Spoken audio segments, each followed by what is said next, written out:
It will be very important now to get fully integrated into a family of East Africa.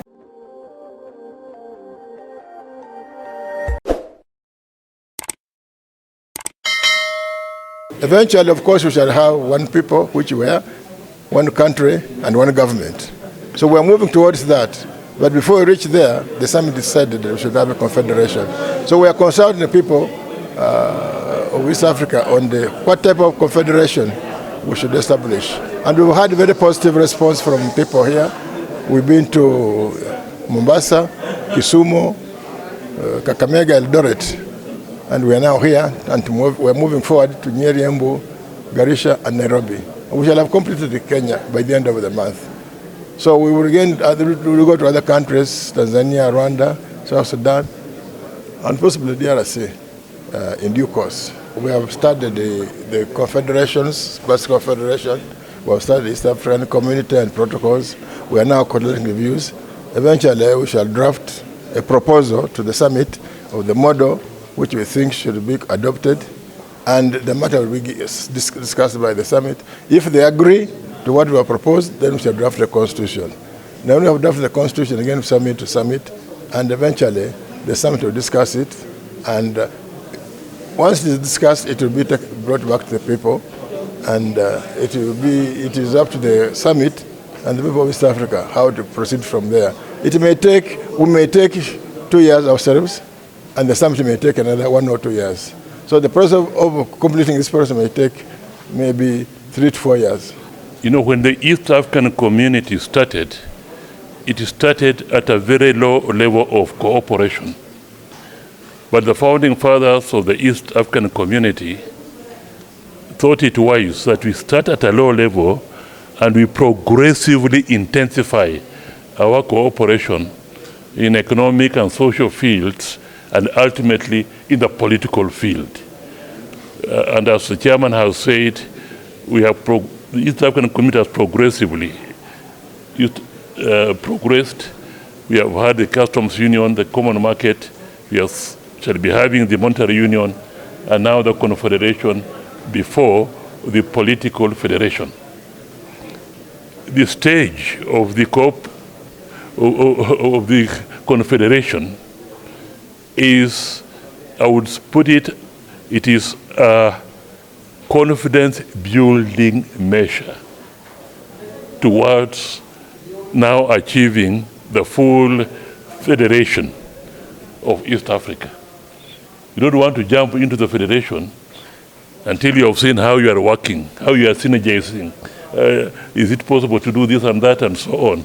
Now, once we have the confidence that we can do it, at the stage of the confederation, then it will be easier to achieve the federation of East Africa. The other important point I really want to mention is that these consultative meetings that we are having, as we have seen, we are having with the leaders, we are having with the administrators, we are having with the members of the civil society, representing religions, representing persons with disability, and all, even professionals, and so on.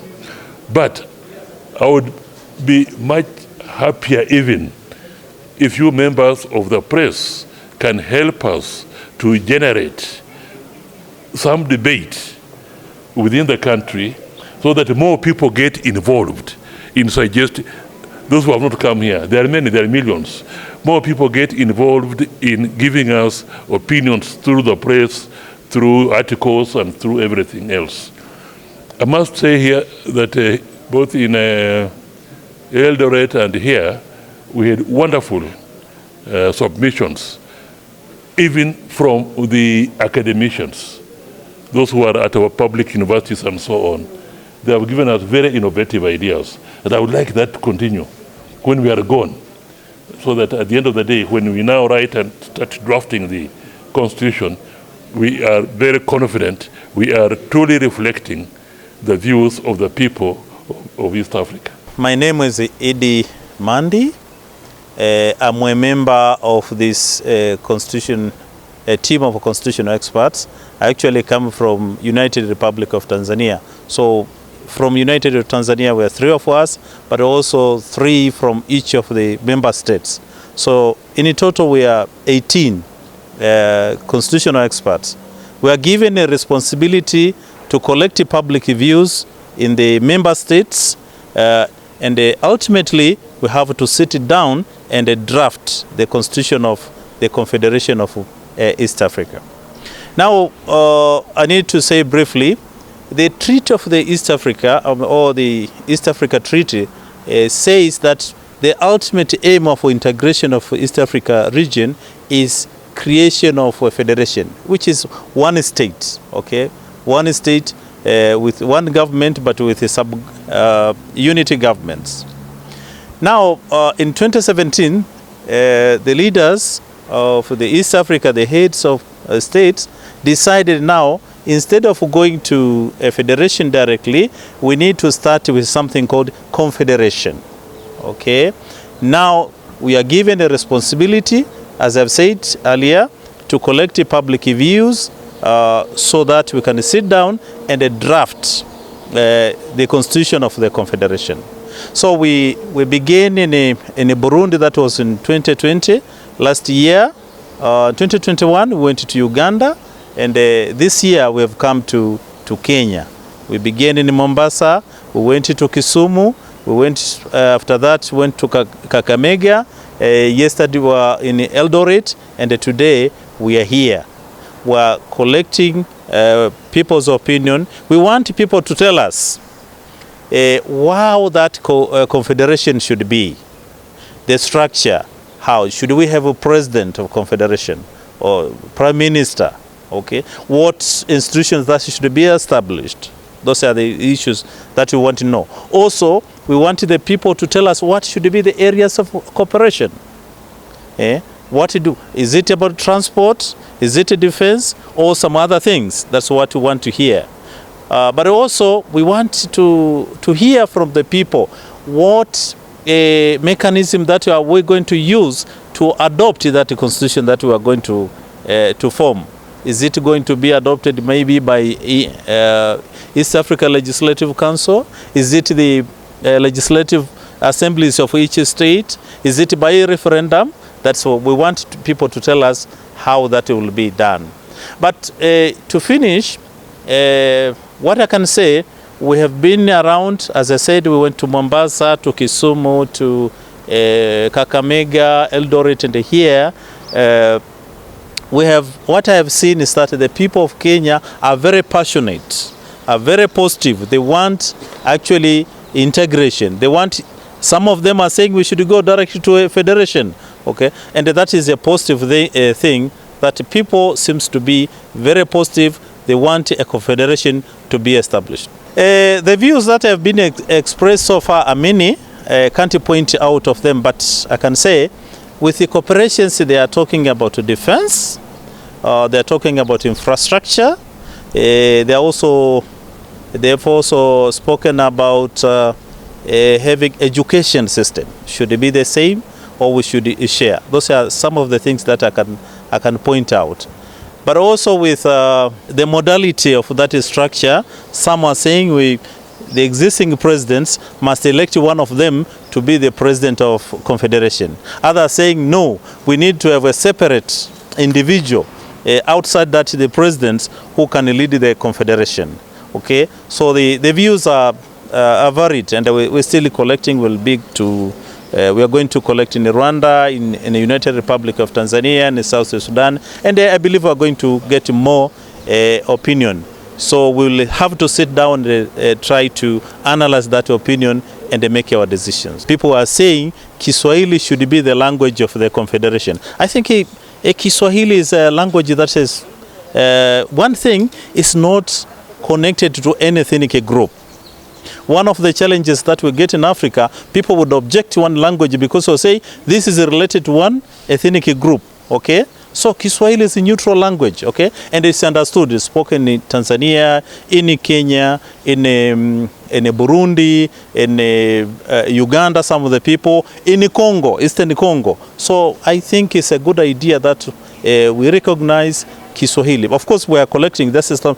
I don't have to give so much of my opinion. We wanted to hear. Some other people might give a different opinion. But I think if I might share briefly, it's not a bad idea that we should recognize Kiswahili as the language of the Confederation. Yes, my name is Peter Keguta.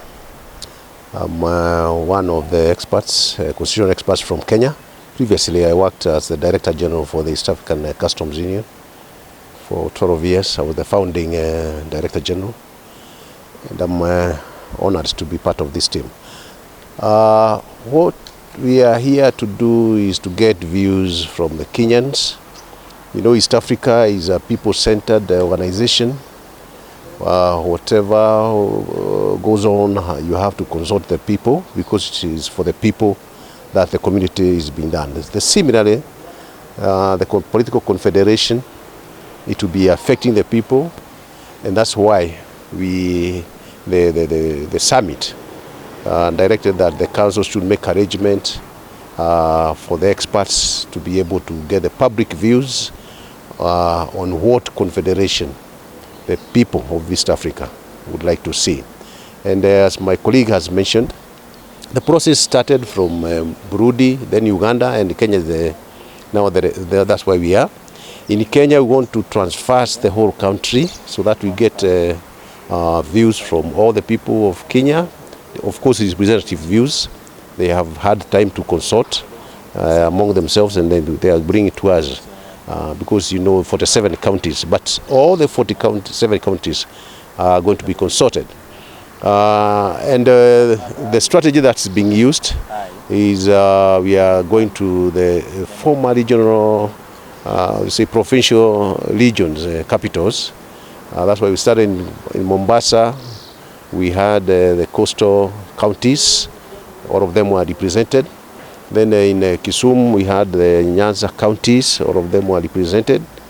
And in Rift Valley, you know, Rift Valley is huge. We have subdivided Rift Valley. It's only the former province. We have divided two, the northern Rift and the southern Rift. So yesterday we were in Eldoret, and the counties of the northern Rift were all represented. We got their views. And today we are here in Nakuru, where we are receiving views from the South Rift counties, that is Baringo, Narok, Samburu, and Bomet and Kericho. I think those are the ones we are consulting. For Kajiado, of course, it's crossed to Nairobi. They will be represented in Nairobi. From the views that we have received, they are cross-cutting. Of course, they structured the way we are receiving them in a structured manner. We had identified the common areas on which they would like the public to consult on. And these are, for example, the common areas of cooperation within the Confederation, the structure of governance within the Confederation, and the principles to govern that Confederation, and how is it that Confederation going to be funded, and also once we have a constitution, how is the best way to have it adopted. So generally, those are some of the main areas. There are in total 9 areas that the people are giving their views on. The Kenyans are very enthusiastic about East African community. They would like to see it cover some common areas that are critical and which are cross-cutting across the whole region. For example, matters of security, matters of peace, maintenance of peace, matters of education, harmonization of curricula, matters to do with the infrastructure, that is cross-border infrastructure, and movement of people, movement of goods across the region. So the issues, I would say, is what they are really, the areas they are selecting are mostly areas that are cross-cutting across all the whole of East African countries, which is really very good, because the Confederation, they have also expressed that, of course, it should not take the sovereignty, but of the member states. But for those areas, common areas, areas of common interest, at least there should be an authority, a central authority, that should oversee the implementation of various programs and projects touching on those areas of common interest. So basically, I would say Kenyans, they are supportive, and they also would like to see a common language that will bind the East African people. They are proposing Kiswahili, because Kiswahili is commonly, it's a lingua franca, it's provided for in the treaty as the lingua franca, but it is also commonly spoken across this region, not only in this region, but even across Africa. And as you are aware, even at the UN, I think it has been recognized as one of the languages that can be used as a international language. Currency, I'm sorry I had left out, they would like to see one common currency. Of course, in terms of what name to have, that one they are not proposing, but they have expressed the need to have a common currency, which should come in maybe in a phased manner, so that at least the countries can converge economically before establishment of the currency. Different countries experience different political temperatures. For instance, in Kenya, recently we have been having a wrangle between the government and the opposition. So maybe what's your take on the issue of political stability? Well, I think as a society, in a democratic society, you cannot expect to have a harmony of ideas. There are so many ideas. The opposition is a government in waiting, and they have ideas on how governance in certain areas should be, whether it is in finance, economic planning, or whichever matters. So I think that should not be seen as a source of instability. It is the dynamics of learning a democratic country. Yeah, so it should not be seen as a source of instability.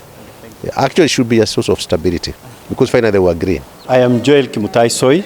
I teach at the University of Kabianga, and I've attended this forum today, a consultative forum, in order for me, as a representative of Kericho, to give my view and the views that are also in the hearts of the people of Kericho on issues of East African Confederation. And as we have grown, East African community has grown. And as it has grown, it is now having teeth.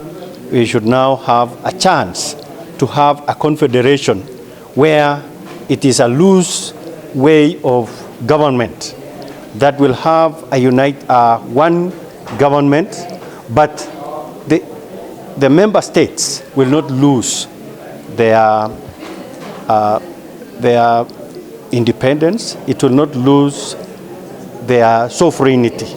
However, it is very important that we make that contribution as Kenyans, so that we get into an outfit that will always give us a peace of mind. Normally, we don't have a trust in most of the political affiliations, political organizations. So we hope that with these views that are collected across East Africa will also give us a chance to have a government that will bring peace to our country, to our East African region, because we have so many problems in most of the East African countries. Kenya, we are lucky, we are peaceful, but as time goes by, we might also get to that, to a situation that might be hard. So it will be very important now to get fully integrated into a family of East Africa. Not now as a village, as it used to be, but now as a family, live in one household, in as much as we have divergent views that will also be accommodated according to our constitution, or the new constitution. Kwa majina mimi naitwa Daktari Daniel Rotich Kandagor kutoka Baringo County. Jopo limekuja hapa na limetuuliza maswali kadha wa kadha kwamba je, tunataka kufanya jumuiya yetu iwe serikali, yani kuwa confederation. Na tumeuliza maswali mengi, maeneo gani ambayo tunatakiwa sana kushughulikia, na sisi watu wa Baringo tumesema mambo ya usalama ni kipao mbele. Kwa hivyo jumuiya hili lishughulikie hilo katika constitution. Pia mambo ya international relations ilishughulikiwe. Na mambo mengine ambayo tumeulizwa ni kwamba mnataka serikali ya aina gani? Tumesema serikali ambayo tunatarajia katika Confederation ni kuwa na rais kati ya maraisi ambayo wako katika nchi hizi 7, na tuwe na parliament ama bunge pia, na tuwe na makoti, na tukasema kwamba watakuwa wanafanya elections kati yao wenyewe wakati tukiendelea mpaka tutakapofikia integration, ndio tutafanya uchaguzi. Lakini kitu ya muhimu ambayo tumesema ni kwamba mwisho wa haya mambo yote lazima referendum ifanywe katika nchi zote hizi 7 kama watu wanakubaliana na serikali ambayo tunataka katika jumuiya. Tumeulizwa maswali mengi, je, lugha gani tunaweza kutumia? Tumesema ni Kiswahili. Tumeulizwa mambo ya kulipa pesa, how can this federation fund itself? We said the countries that are involved are supposed to give the resources, and if those countries which are not within the community, we can tax them when they are importing. So kwa hivyo haya mambo ndio tumeshughulikia, na tumetoa maoni yetu kama watu wa Baringo na watu wa Samburu na Nakuru, na nasikia Kenya nzima mwishowe itakuwa imetoa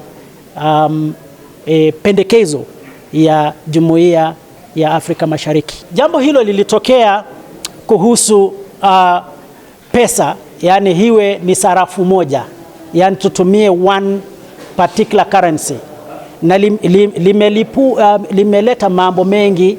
Watu wamesema nchi yetu iko na nguvu zaidi kushinda nchi zingine, lakini tumewaambia wale experts waende waishughulikie, waone ni vipi hatutachanganyikiwa ili hiaribie nchi zingine pengine uchumi wao. Kwa hivyo pendekezo letu lilikuwa ni kwamba experts kama vile European Union walifanya. Tunajua European Union walileta ile inaitwa euro, na tunajua katika nchi hizi si sawa, kuna nchi yenye nguvu zaidi kuliko nchi zingine, lakini the experts were able to mitigate to get the one currency. So it is an issue that we are still discussing, but as Baringo and as Samburu and these other counties which came here, we've said let the experts get us the best way forward on this, because we don't want other countries to complain that our economy has been diluted or it has been affected. So that's how we looked at it. I need to say a bit about Confederation. Some people would ask how Confederation is different from Federation. Okay, normally, briefly, I need to say, a federation normally is a state, it's a country. You have country with multiple governments, but there is one government which is general government, and then you have sub-unit governments. And the sovereignty is vested, normally represented by the general government. But in a confederation is slightly different. In a confederation, normally the states or the units of that confederation are sovereign. Okay, so they have independence. They are not the units of, they are units, but they are independent. Secondly, the confederal authority, or you can call it a confederal government, is normally distinct, sort of. It does not deal with the citizens directly. Okay, so you don't see a police officer, for instance here in Kenya, would be a police officer of the government of Kenya, sub-unity, but not a police officer of the confederation. So the confederation would deal with the governments, not with the citizen directly. Another feature for confederation is that decision normally is on consensus. Okay, or members would make a decision on a consensus. But also another character of a confederation is that member or the units normally have freedom to withdraw if they wish, because they are sovereign. It's not in a federation which you have one country. So in Kenya here, Turkana cannot easily say we remove ourselves from Kenya. They have to fight a war if they can win. So in a confederation, normally the members are free to withdraw. Those are some of the key characteristics that distinguish a confederation from a federation. Okay, kwa majina naitwa Beatrice Langat, natoka Kericho County, kaunti ya Kericho. Na siku ya leo tunafurahia kwa sababu hii mkutano imejumuisha hali zote za binadamu. Yaani sisi kama walemavu tumeuzishwa. Mimi niko na ulemavu wa macho na tunafurahia kwa sababu pia sisi tumetoa maoni yetu. Na maoni ya kwanza ambayo tumetoa kama watu ambao wana ulemavu ni kwamba katika hii confederation ama hizi nchi zote kukutana kukua nchi moja, tuwe na inclusion. Kusema kwamba katika kila appointment ama election ama any kazi yoyote kuwe na kiwango ambacho walemavu wanapata. Kuwe na masomo ambayo inaenda sambamba kwa kila mtu na hata kwa watu walio na ulemavu katika hizi nchi zote 7. Pia tumeongea juu ya mambo na mijengo, infrastructure and all other things. Infrastructure kwanza sisi walemavu tunaumia sana kwa sababu hatujapewa kipao mbele katika nchi hizi zote kwa upande wa ujenzi na miundo msingi. Tunaumia sana na tunasema wakati hii sheria iundwe katika ile hali ambayo sisi watu walio na ulemavu tujisikie tuko katika nchi moja na watu wengine ama muungano mmoja wa manchi ambao tunafurahia. Sana sana kuna hii shida ya kuuza walemavu katika nchi zingine, kutumiwa kwa mambo na biashara ya kuwauza especially wale ambao wako na shida ya ngozi, ama kuchukua wale ambao wasiojiweza, wanatumika kama biashara kuwafanya wawe watu wa kuwaombaomba ili waweze kupatia watu wengine riziki. Na inafanyika sana katika hizi nchi zote 7. So tunasisitiza kuwe na sheria ambayo inalinda mtu aliye na ulemavu. Inamlinda katika hali zote, asitumike vibaya katika nchi hizi zote 7. Otherwise tunashukuru sana, na pia tumeongea juu ya wamama. Mama pia wawe included. Tutaki mahali ambapo wanaume ndio wana dominate sana katika kutunga sheria, kutoa uamuzi ama kuchangia katika ile hali ya kujenga hii muungano wa East Africa.